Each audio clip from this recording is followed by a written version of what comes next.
Assalamualaikum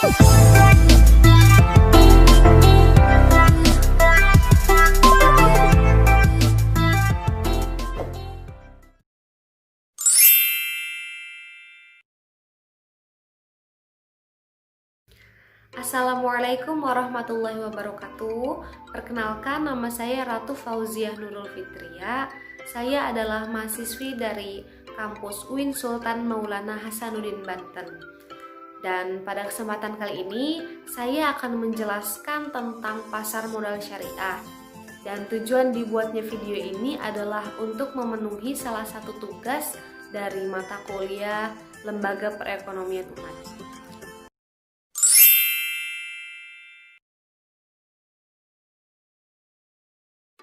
Pasar modal syariah memiliki dua peran penting, yaitu yang pertama adalah sebagai sumber pendanaan bagi perusahaan untuk pengembangan usahanya melalui penerbitan efek atau surat berharga.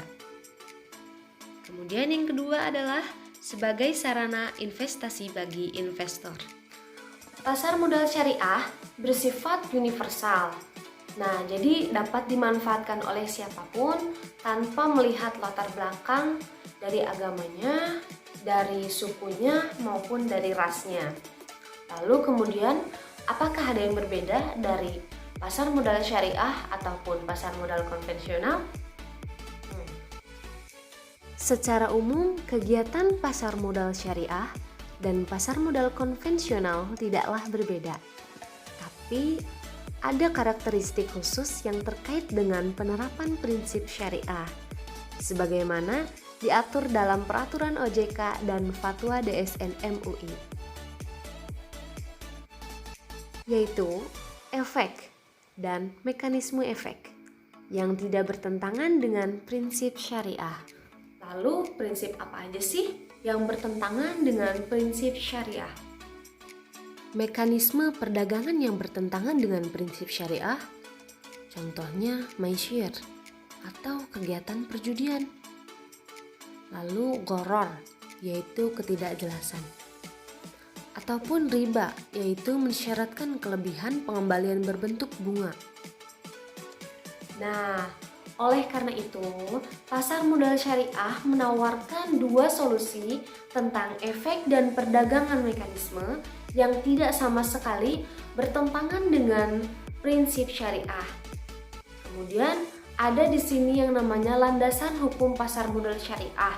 Di antaranya adalah Undang-Undang Pasar Modal, kemudian Undang-Undang OJK, dan Fatwa DSN MUI.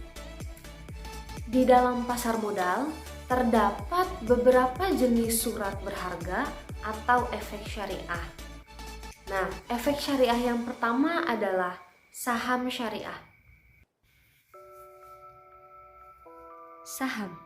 Saham tidak bertentangan dengan prinsip syariah.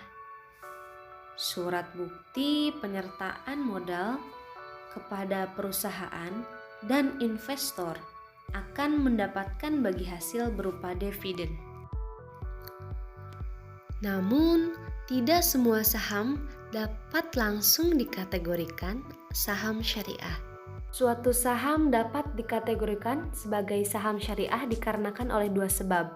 Yang pertama, saham yang diterbitkan oleh perusahaan aktif yang mendeklarasikan sebagai perusahaan syariah, sebagaimana terdapat dalam anggaran dasarnya.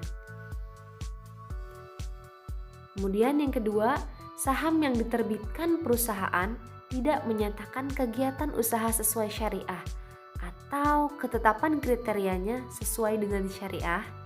Sahamnya ditetapkan sebagai saham syariah oleh OJK atau pihak penerbit DES. Efek syariah yang kedua adalah sukuk.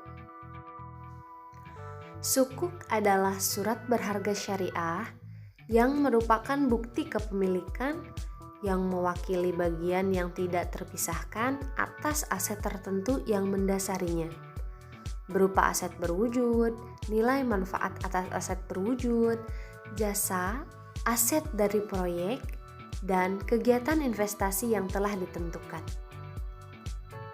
Sukuk diterbitkan menggunakan berbagai akad, yaitu ijaroh atau sewa menyewa, kemudian mudorobah dan musyarakah atau kerjasama, kemudian istisna dan salam atau jual beli dengan pemesanan. Manfaat yang akan diperoleh investor sukuk adalah imbal hasil dan capital gain. Efek syariah yang selanjutnya adalah reksadana syariah. Reksadana syariah merupakan salah satu jenis investasi kolektif yang dikelola oleh manajer investasi yang telah memperoleh izin dari OJK.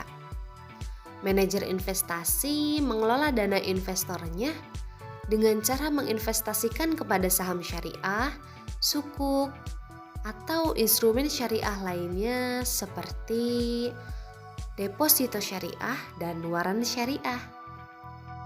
Selain itu, reksadana syariah memiliki beberapa karakteristik, yaitu adanya pihak yang mengawasi kesyariahannya, kemudian adanya mekanisme pembersihan harta non-halal dalam dana kelolanya.